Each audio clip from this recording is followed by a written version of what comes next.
Hello, fountain pen folks. Today is a new pen day, and this video is definitely one for the books. Today I'm diving into one of the most unique pens I've ever come across.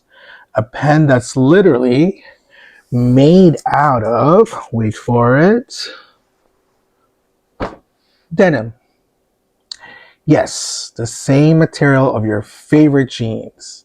It's real denim mixed with resin. So this is the Magna Carta Denima. I hope I'm pronouncing that correctly. And trust me, it's a very interesting pen. Stick around because by the end of the video, I bet you will be either adding this to your wish list or wondering if it's more of a novelty. So let's get into it.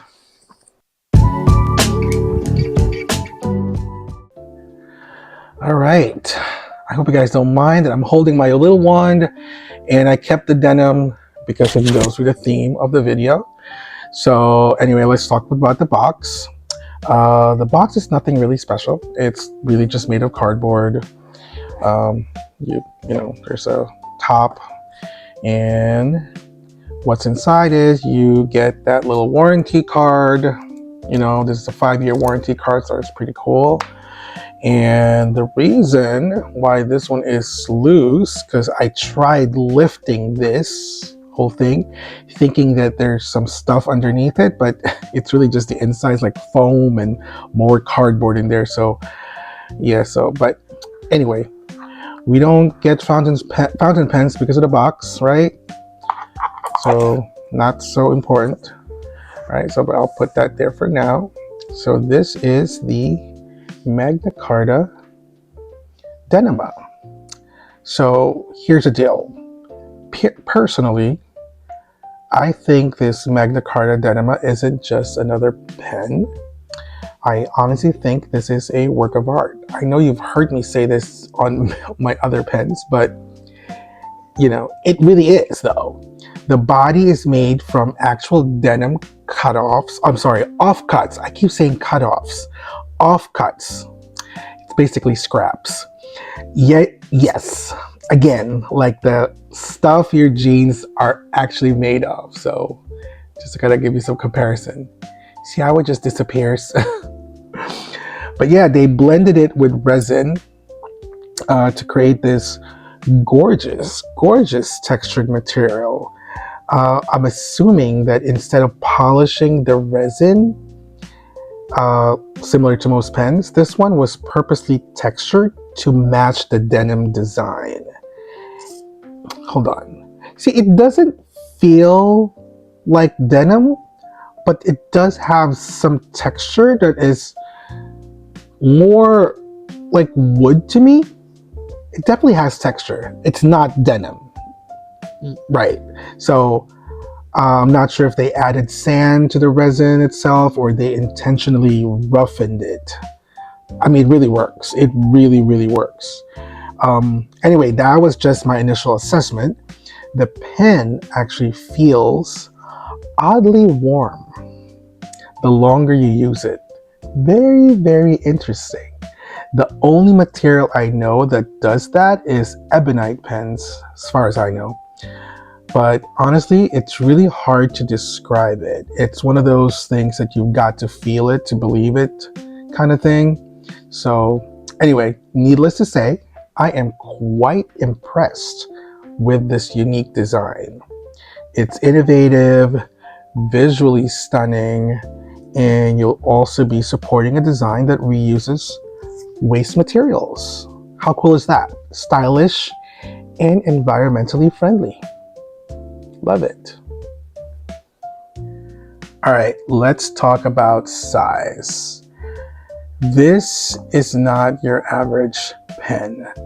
The Denima is an oversized beast.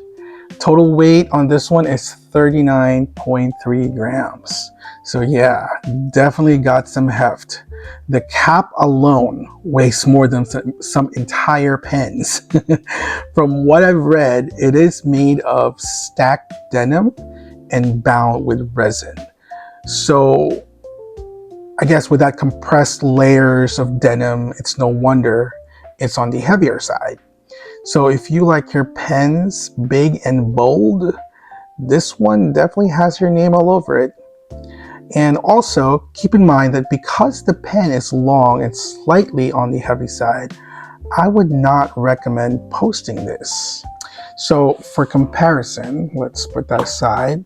I'm gonna put this next to my other oversized pens. This is the Leonardo Momento Grande 2.0.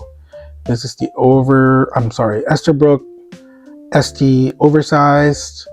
And this one of my girthier pens, is the Opus 88 Bella. So just to kind of give you some idea, if you do plan to get it. Yeah, so these three, I would say they're all the same kind of size, right? Even the length is almost the same. Like there's no difference. So if you do own these, then pretty much you know what the size of this one. In terms of girth,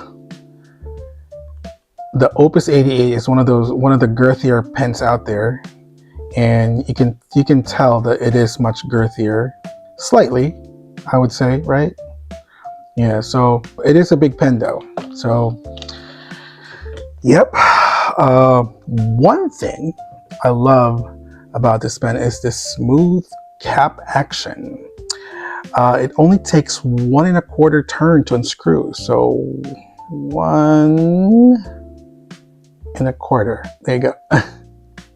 Yeah, so I used to make fun of those reviews. Like, what's the big deal, right? But after having a couple of pens, it really does make a difference, especially if you just want to start writing. So the Bella is notorious for that. I mean, not the Bella, the Opus 80 is notorious for that. Watch this, so it's closed, right? If I want to open it, it takes 1, 2, 3, and maybe 3 1/4 before it opens. Yeah, and even closing it is like, or capping it back on, it takes a while. I mean, it's not the end of the world, right? It's first world problems. It's not that serious, but if you want to know, yes, it only takes 1 1/4 turn to unscrew the Denima.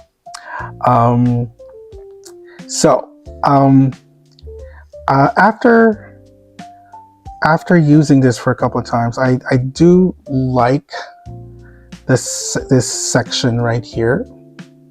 It's perfectly shaped with that subtle ridge, which keeps the ink from creeping onto your fingers.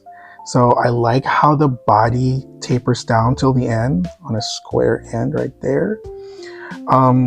It's a timeless design that still works, right? At least aesthetically, in my opinion. Plus, the balance point sits just behind the grip. So even with its size, it feels steady in your hand.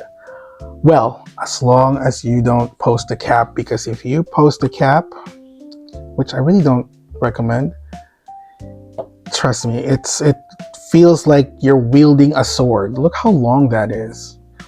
Actually, let's test it with my other pens. That's the Leonardo. This is the Esterbrook. Oh, the Esterbrook is just as long. Oh, no, not even. The Esterbrook won't stay posted, by the way, because I never really post this. But anyway, there it is. I'm not even going to do the Bella. Bella is shorter, but why not? Here we go. See? So you can still tell the Denima is much longer. It ends right here. Right? So, yeah, so don't post it. Let me just close these back up before it dries up on me. Oh, nothing beats Esterbrook. Like when you unscrew an Esterbrook cap, because it has that spring action, it's so easy to open it. But that's for another review. And can we just admire the metal accents for a second? The upper cap band right there, which is actually attached, or the clip is attached to the upper cap band, the silver accents. And then you get that main cap band right there that has the logo, not the logo, like the name of the company. It says Magna Carta. And then you get another accent on the, what do you call this? The threaded barrel band. So I like that a lot. I personally think that they add this sleek, polished contrast to the blue-gray denim. I could not imagine this with a gold or even a rose gold accent. It would just look gaudy, right? It's like modern meets classic. I just love it. Honestly, this pen makes a statement even just sitting on your desk, right? So, doesn't it? Although I've seen some videos where they did say that because it's not polished resin and has that slight texture, the ink will stain. So it's brand new. I haven't used this much yet, so hopefully it doesn't happen to me. So I'm very careful not to dip the whole pen in the ink bottle. I actually took out the converter and fill it up from there. So I'm not taking any chances. Yeah, so I'm worried that if I dip this on the bottle, it might get to this part. So yeah, I don't want any inks in there. So, and I'm assuming because it is denim, I mean, technically it is made of denim, it might change colors the longer you use it, just like your favorite pair of jeans.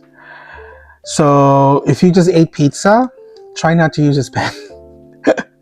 And I also noticed, by the way, the inside of the cap. I hope it shows up in camera. Maybe right there. I don't know if you guys can see it. It has fibers. It has like denim fibers right there. Right there. See those white ones right there? It's kind of sticking out. So I'm assuming they only did the resin on the outside, obviously, but they didn't put a lot of it on the inside, or didn't put it all. So I'm also assuming that the inside of the cap will absorb some of the ink, right? So I mean, it is what it is, but I guess you just have to be careful when using this pen.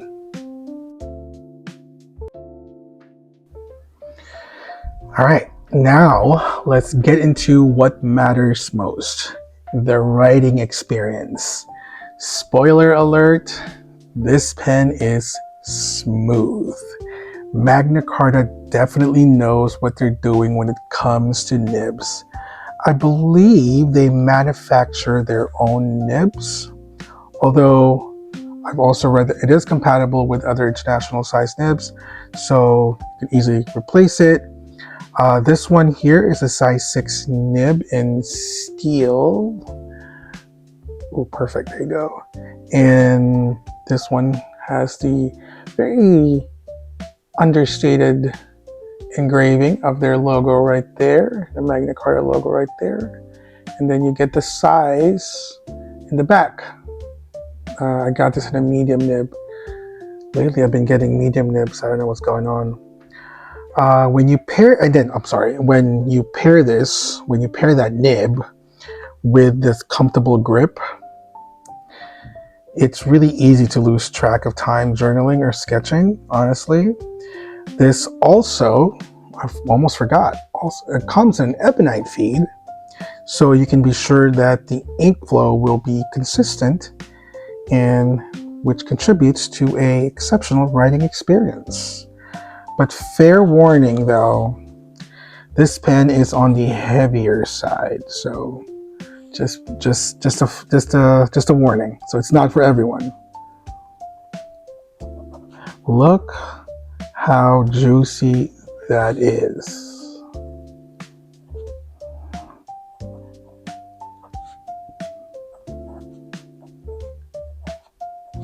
Ooh. just the right amount of feedback.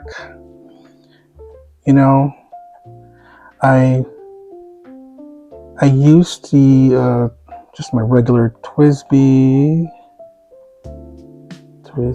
blue black.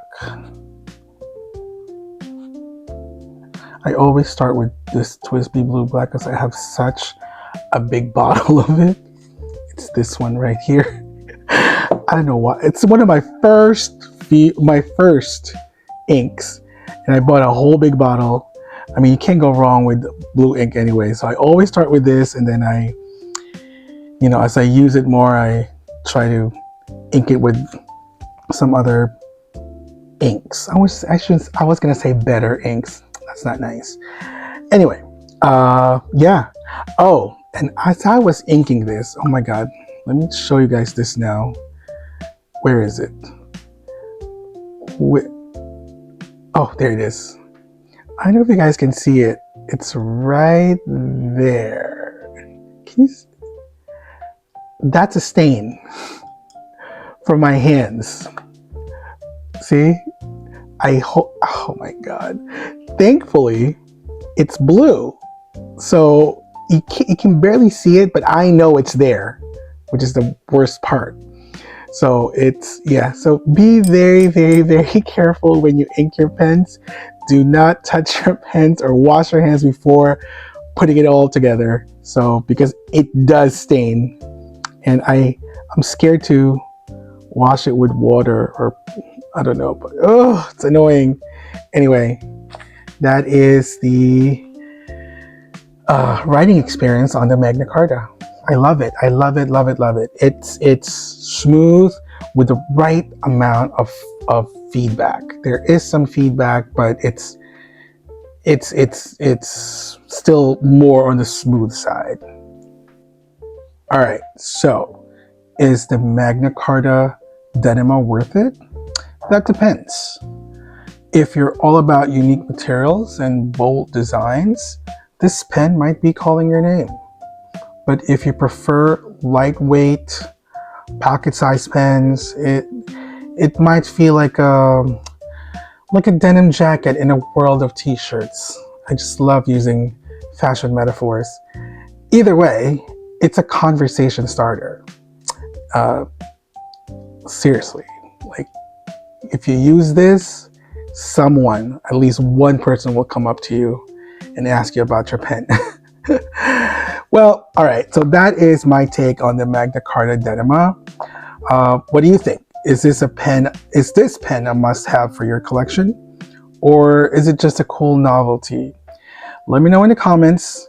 And hey, don't forget to hit that like button if you enjoyed this review, and subscribe for more pen and stationery content. Until next time, keep writing, keep journaling, and keep chasing those unique finds like the Magna Carta. See you in the next video. Bye.